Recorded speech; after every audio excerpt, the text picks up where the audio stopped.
जगद्गुरु तुकोबारायचं फक्त कीर्तन ध्यान देऊ नाही का महाराज, फार सुंदर विषय आहे. जास्त वेळ मी तुमचा घेणार नाही, कारण आल्याच आमच्या अमरदादांनी मला सांगितलं म्हणे महाराज जास्त वेळ कीर्तन करायचं नाही, 12च्या पुढं 1 मिनिट सुद्धा जायचं नाही. मग अगदी आपल्याला 12च्या आत सेवा करायची आहे का.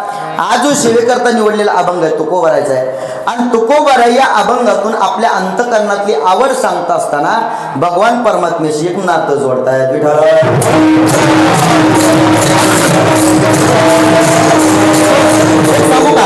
माणसानं जन्माला आल्याच्या नंतर एकतर देवाशी नातं जोडावं, देवाशी संबंध जोडावा, नाही तर संतांशी संबंध जोडावा.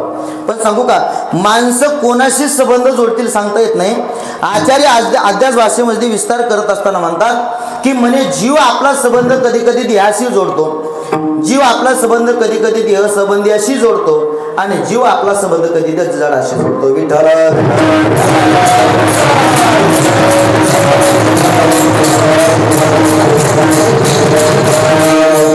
आता ज्या ठिकाणी आपले नाळवंडीचे आदरणीय श्री पाटील या ठिकाणी उपस्थित आहेत, महाराजांना कोटी कोटी धन्यवाद. मी सांगत काय होतो की जीव कधी कधी देहाशी संबंध जोडतो, देह संबंधाशी संबंध जोडतो आणि जडाशी संबंध जोडतो.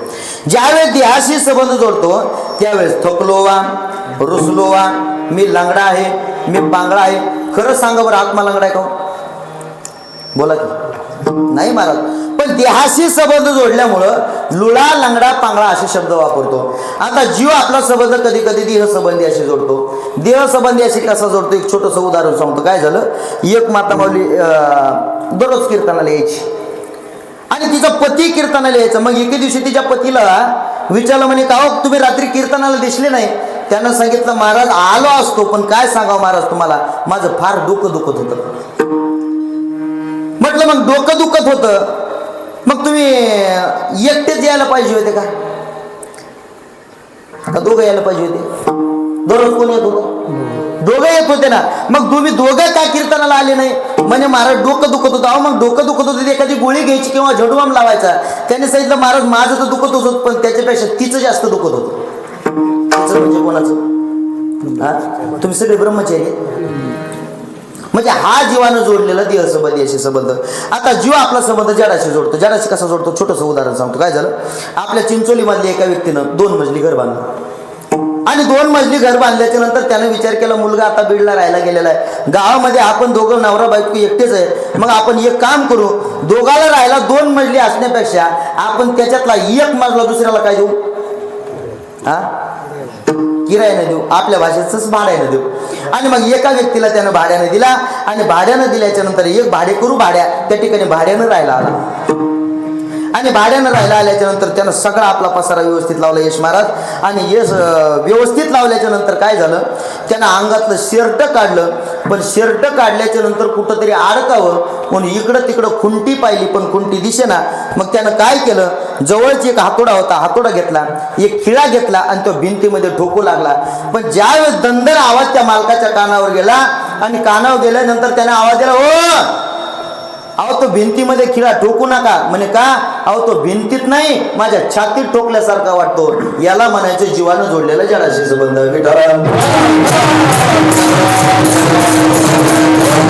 सांगू का, माणसानं जडाशी संबंध जोडू नये महाराज, आणि माणसानं देह संबंधी अशी संबंध जोडू नये. एक तर जीवानं देवाशी किंवा देवमान्य संताशी संबंध जोडावा.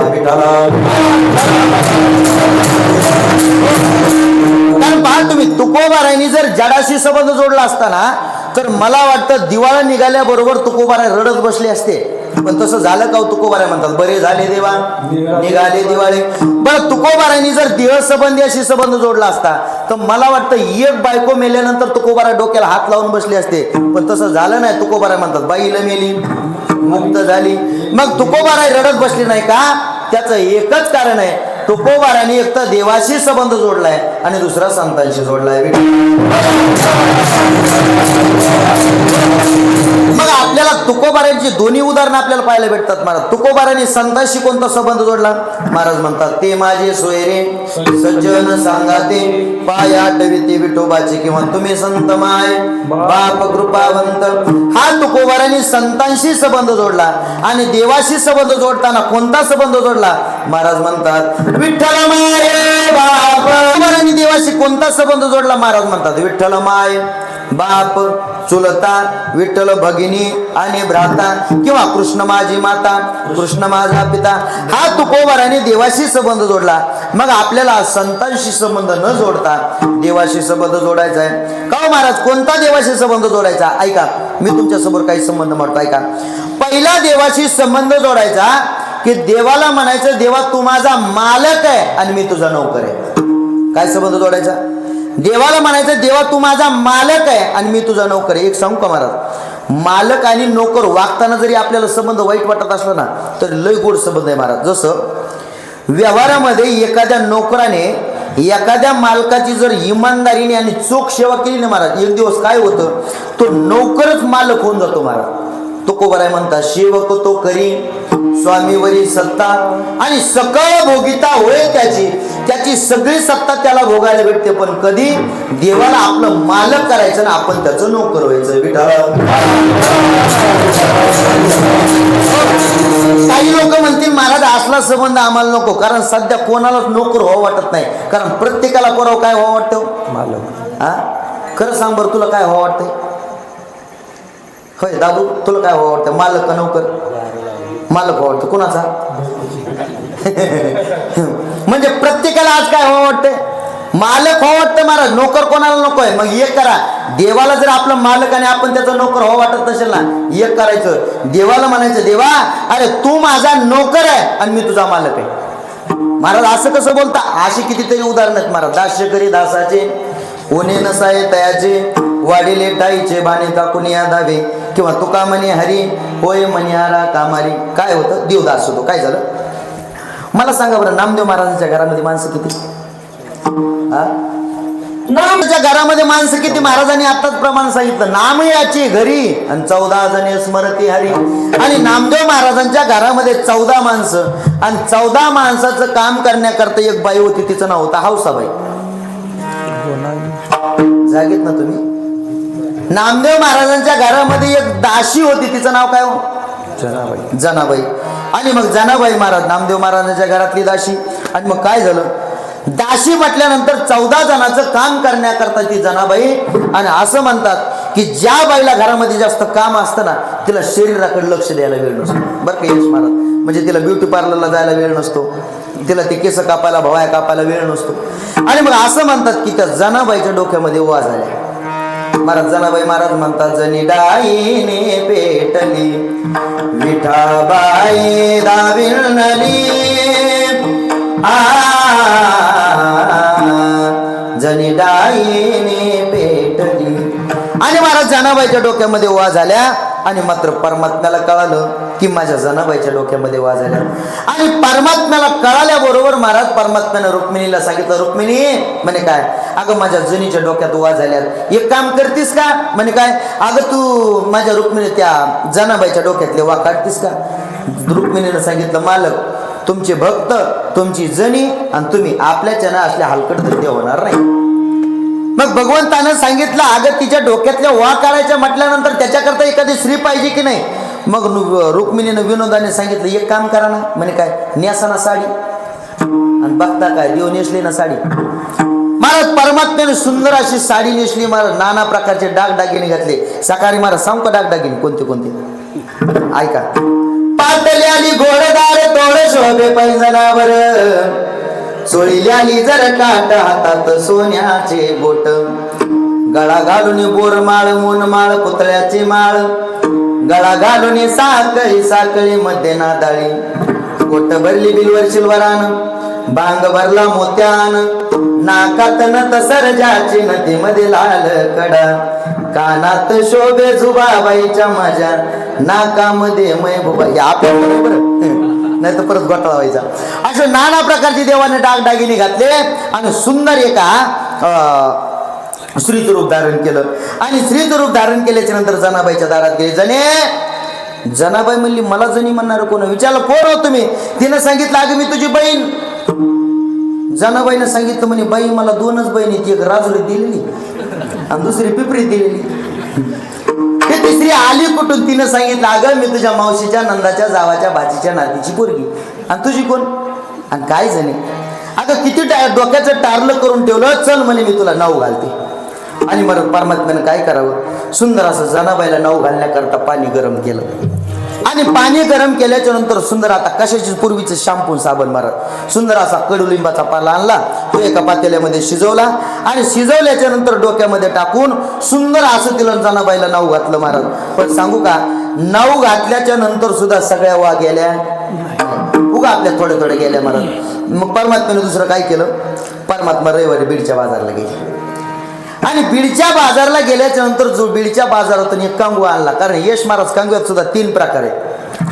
एक असतो खिशात ठेवायचा कंगवा, एक असतो असा मोठ्या दाताचा कंगवा आणि एक कंगवा असा असतो त्याला दोन्ही बाजूने दात असतात, त्याला काय म्हणतात, फणी म्हणतात. आमचे महाराज म्हणतात, गजदंताची करोली फणी काम क्रोधाचा गुंता काढोनी साजनी घाला गेली. आणि मला सुंदर परमात्म्याने फणी आणली आणि फणी आणल्याच्या नंतर जनाबाईला असं पुढं बसवलं आणि पुढं बसवल्याच्या नंतर परमात्मा मात्र आता त्या फणीनं केसातली ते वा काढू लागली. पण सांगू का, त्या फणीमध्ये सुद्धा सगळ्या वा अडकल्या नाही महाराज, उगा आपल्या गरीब गरीब अडकल्या, जे ललिता सारख्या विठ्ठल. आणि मग तिसरा पर्याय परमात्म्याने काय केला, परमात्म्याने असं जनाबाईला पुढे बसवलं आणि पुढे बसवल्याच्या नंतर आता एक एक शोधू लागले. आणि महाराज एखादी ऊ जर परमात्म्याला दिसली ना महाराज, परमात्म्याला एवढा आनंद व्हायचा महाराज, योग्य दुर्लभ तो म्या देखील साजनी. आणि महाराज एखादी ऊ दिसल्याबरोबर लगेच उचलली जाते का, नाही महाराज, ती अलगद उचलावी लागते. आणि मग परमात्म्याने अशी अलगद उचलावी. बरं, उचलल्यानंतर फेकून तरी दिली जाते का, होय छत्रपती महाराज, नाही. मग काय केली जाते, ती अशी हातावर ठेवायची आणि हातावर ठेवल्यानंतर परमात्मा त्या वाकडे पाहिजे. आश्चर्यवत पश्यती कशी दिन, आश्चर्यानं पाहिजे, म्हणायचे वा काय भाग्य आहे. कोणाचं, जनाबाईचं. तुम्ही थोडं बारीक नाही, तुम्ही जनाबाईचं म्हणले असतं मी वाचा म्हणलो असतो. बरं, आता तिच्याकडे पाहिलं तरी जातं का. नंतर परमात्म्याने काय करावं, यश महाराज असं अलगद उचलावी आणि उचलल्याच्या नंतर अशी नकावर ठेवावी आणि नकावर ठेवल्याबरोबर परमात्म्याने ती अशी चटकन मारावी. असा महाराज परमात्मा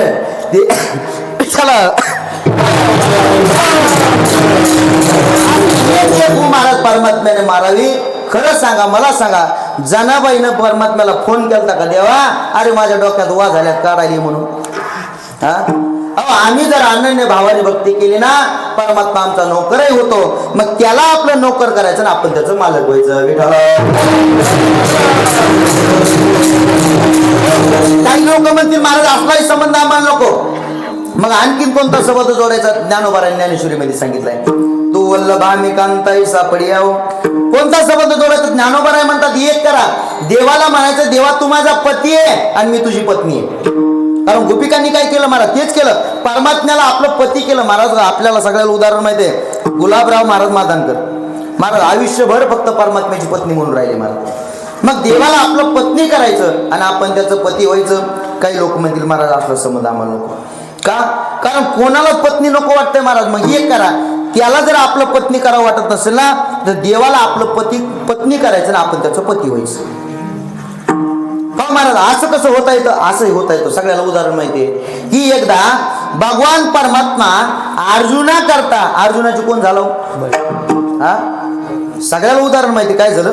अर्जुनाने भगवान परमात्माशी काम्यकोणातून फिरायला निघाले आणि काम्यकोणातून फिरायला निघाल्याच्या नंतर अर्जुनाने भगवान परमात्मा फिरता फिरता त्या काम्यकोणामध्ये गेले. ते सुंदर वातावरण पाहिलं. आता ती काय ती झाडी, काय ते डोंगर, काय ती हिरवळ महाराज. आणि एक असतं महाराज, जसं वातावरण असेल तसं माणसाची बुद्धी बदलते बरं का.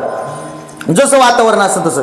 समजा उदाहरणार्थ जर पकवाजाचा आवाज जर कानावर पडला तर माणसाला काय आठवतं, होय श्री पाटील, भजन आठवतं. आणि जर यदा कदाचित जर पकवाजाच्या आवेजी जर ढोलकी वाजली तर हा पाटीलच आठवती, पण कोणती दुसरी. हा म्हणजे वातावरणामध्ये फरक असतो. काय झालं ते 2-3 वर्षापूर्वी माझं लग्न झालं आणि लग्न झाल्याच्या नंतर आम्ही आता नवीन हिरवळ असते आम्ही फिरायला गेलो लोणावळ्याला. आणि लोणावळ्याला फिरायला गेल्याच्या नंतर आता ते सुंदर वातावरण पाहिलं, ते सुंदर झाडी डोंगर, ते धबधबा, एवढं पाणीशी सगळं पाहिलं. आणि पाहिल्याच्या नंतर सहज मी आमच्या मंडळीला विचारलं, मला का गं एवढं सुंदर वातावरण पाहिल्याच्या नंतर तुला इथं काय वाटतं बरं? तिनं सांगितलं, बाई इथं जर धुणा आणला असत किती खळाखळा निघाला असतो. म्हणजे वातावरणामध्ये काय असतो, फरक असतो. तसं आता ते जाता जाता ते अर्जुनाने एवढी सुंदर बगीचा पाहिली आणि सहज अर्जुनाच्या मनात आलं. अर्जुन म्हणला, इथं जर सुभद्रा असती तर कितीच बरं झालं असतं. आता देवाला कळत नाही का महाराज? न सांगता तुम्हा कळू इथे अंतर. परमात्म्याला कळालं महाराज. परमात्म्यानं काय केलं? परमात्म्यानं थोडं नाटक केलं. म्हणे अर्जुना, म्हणे काय? अरे मला खूप तहान लागली रे म्हणे. म्हणे मग देवा आत्ता येतून पाणी घेऊन येतो म्हणे. आणि परमात्मा पाणी आणायला गेले आणि पाणी आणायला म्हणून गेले, लगेच रूप पालटलं आणि लगेच अर्जुनाच्या जवळ सुभद्रा होऊन आली. सुभद्रा जशी अर्जुनाने काम्यकोणामध्ये पाहिली, पाहिल्याबरोबर सुभद्रेला विचारलं, सुभद्रा म्हणजे अगं तू इथं कशी? तिनं सांगितलं, अहो मी पतिव्रता आहे. आणि पतिव्रता तिला म्हणतात पतीची मता अनुसरोने पतिव्रता. अहो मी पतिव्रता आहे की पतीच्या मनाची इच्छा होते ती पुरवावी लागते. म्हणे मी पतिव्रता आहे. आणि मग 2 तास गप्पा झाल्या महाराज. आणि 2 तास गप्पा झाल्याच्या नंतर सहज अर्जुन म्हणला, सुभद्रा अगं आपण आता किती 9 वाजल्यापासून आपलं चालू आहे. आणि जर यदा कदाचित तुझा भाऊ आला आणि जर त्यानं पाहिलं तर घोटाळा होईल. तू एक काम कर, तू आता इथून पटकन निघ. सुभद्रेनं सांगितलं मी जाते, पण ऐकलं का, आपण भेटलो होतो याची काहीतरी आठवण पाहिजे ना. आठवण पाहिजे ना. मग काय केलं अर्जुन म्हणला, एक कर, माझ्या हातात अशी अंगठी. मग अर्जुनाने अंगठी काढून सुभद्रेच्या बोटामध्ये घातली. आणि सुभद्रेच्या बोटामध्ये घातली. सुभद्रा गेली निघून. आता खरं सांगाय, सुभद्रा होती का परमात्मा होता? हा कोण होतं? तुमच्या गावात असे बोलत नाही तो. आमच्या पिपरीमध्ये 2 वर्षाची लेकर सुद्धा बोलायला लागते. तुमची तर अजून म्हातारी झाली तरी कोणी बोला ना बाबा विठ्ठल. आता ते परमात्मा महाराज, परमात्म्याने लगेच महाराज आता एका झाडाच्या आड गेले. ते सुभद्रेचं रूप काढलं, म्हणजे साडी काढली, पॅन्ट घातली, आपलं ते पितांबर घातला. आणि पितांबर घातल्याच्या नंतर परमात्मा आले. आणि आल्याच्या नंतर रथामध्ये निघाले. पण जाता जाता देव एवढा खोडील महाराज म्हणे, अर्जुना मला झाला यायला उशीरच लागला का? नाही म्हणे देवा, 11 वाजता जरी आला असं तरी काय अडचण नव्हती म्हणे. आणि निघाले. पण देव एवढा खोडील महाराज. देव मला, अर्जुना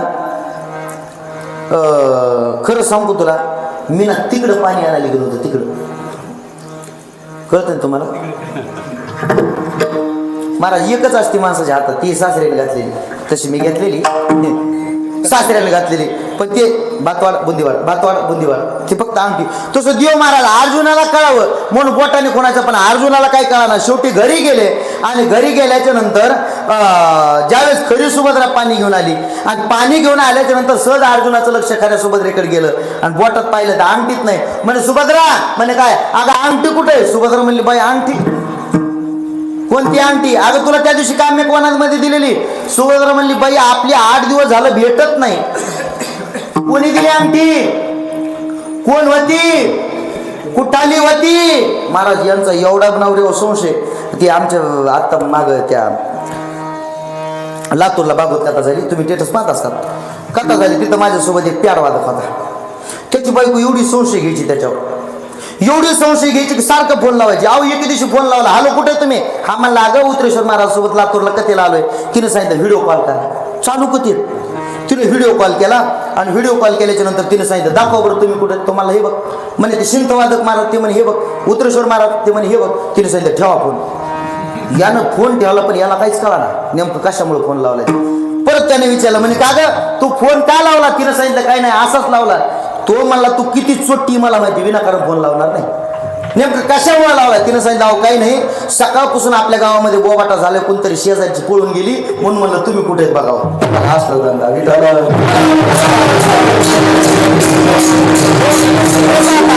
अर्जुनाने सांगितलं, अगं तुला त्या दिवशी दिलेली का मी अंगठी? अगं ती अंगठी कुठे आहे? सुभद्रेने सांगितलं, बाई आपली 8 दिवस झालं भेटत नाही. अर्जुनाला राग आला मला. अर्जुनाने कमराची तलवार काढली. आणि कमरेची तलवार काढल्याबरोबर परमात्म्याच्या लक्षात आलं आपलंच कारस्थान आहे. देवाने सांगितलं, काय झालं अर्जुना? अरे त्या दिवशी मला ही मीला काम्यकोणामध्ये अंगठी दिली आणि आता म्हणते की आता अंगठी नाही. भगवंताने सांगितलं, अर्जुना तुला सुभद्रा पाहिजे? म्हणे पाहिजे. खरी सुभद्रा घराच्या बाहेर काढली, आतमधून कडी लावली आणि सांगितलं झाक डोळे. आणि डोळे झाकले आणि लगेच परमात्म्याचं रूप घेतलं. आणि ज्या वेळेस डोळे उघडल्याच्या नंतर ती सुभद्रा दिसू लागली. आणि मग मात्र अर्जुनाच्या डोळ्यामध्ये पाणी आलं आणि अर्जुनानं सांगितलं, देवा अरे माझ्याकरता तू माझी बायको सुद्धा बदलास नाही लाज